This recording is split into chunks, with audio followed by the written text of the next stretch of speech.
The train station was crowded.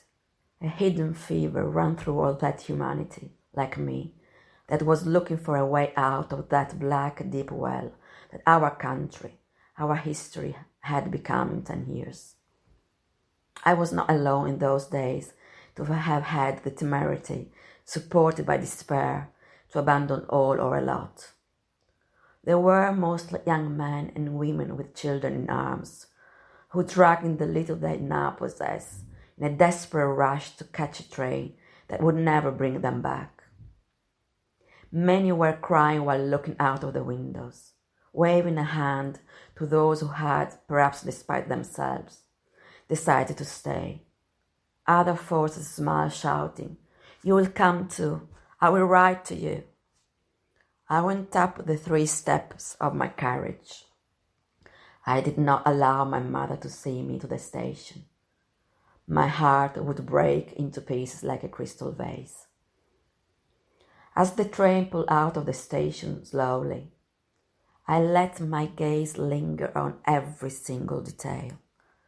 The big square clocks at the beginning of the tracks, the porters and other workers in their dark and gloomy uniforms, the wagons, still and silent, and then the houses of the city centre that were becoming small, the royal palace overlooking the green hills spotted with snow, and the bridges that defy the Danube. I wanted to fix the film of my memory, the details of Hungary that I was letting go running over my bony shoulders. Of all my first 30 years lived in that land, the stronger image, the indelible one, that I would always find before my eyes in the corners of my mind, would be the autumn picture of a cold November morning. There was no room to sit. I barely found a place where I could lean on to intermittently, following the rhythm of the train that was gently proceeding by cutting the fog of the countryside landscape. The clamour of all those travellers on the run was a lullaby that waked my eyelids. The contrasting emotion of the hours that had followed the dawn had blown away the energy that held my prostrated limbs. I felt like an empty bag, a body without a soul proceeding into the unknown. Someone left a seat, I took it, careless of other people's needs, as I felt my strength abandoning me. I avoided fainting. When that sense of nausea that precedes any loss of consciousness faded away, my eyes welled liberating tears. No one in the compartment said anything. They remained stiff, staring at me in silent sympathy. There was no need to ask the reason for those tears, or speaking empty words in an effort to be comforting.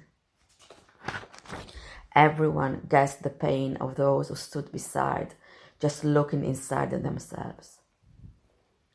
The trip was short because the train could not reach the border. The people who wanted to cross it had to continue on foot. Like a lost flock of sheep, we left the little countryside station to walk to a road through the fields surrounded by ice and snow. The hills were now behind us. Only a vast, flat plain separated us from freedom.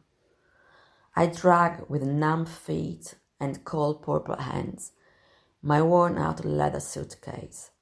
From time to time I stopped to catch my breath.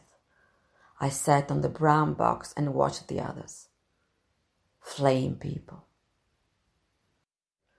There were those who had faced that pilgrimage with nothing in their hands, dressed in clothes that looked like rags. Others, like me, clung to a bag full of memories. Others dragged a mule, a donkey, or another four-legged animal. The more fortunate proceeded on carriages, whose wood pieces were held together in a precarious balance. 40 kilometers on foot with a heavy heart and fear. the 40 kilometers of my future yet covered by the veil of an opaque and inscrutable fate. After 4 hours walking, I saw in the distance, obscured by a light and palpable fog, a barbed wire, and beyond it, some little houses that had to be there to supervise the border. My heart was pounding with excitement.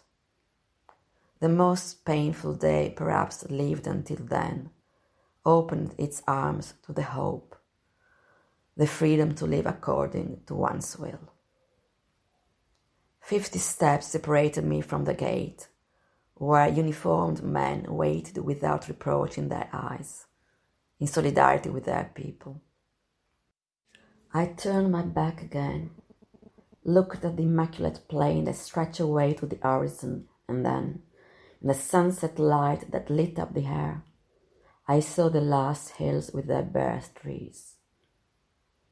I closed my eyes for a moment and imagined Budapest, with the Danube and its daring bridges, its grand boulevards, and the house of my family lying in its tree-lined avenue, proud as a beautiful woman. I saw my mother and father, still young and stylish, in our living room with their guests, conversing amicably, and with them the beauty of my sister and the ardent look of Harold. I turned around with the half-closed eyes of the border, clutching my eyes, not to let it go, that image, daughter of my love for all that I was leaving. I made few more steps forward. Then I looked in front of me. The barbed wire ran away, and a young man was helping women with their children before me. I moved on until a German accent sounded in the air. Hungary was behind me, only for a few meters, but already far away.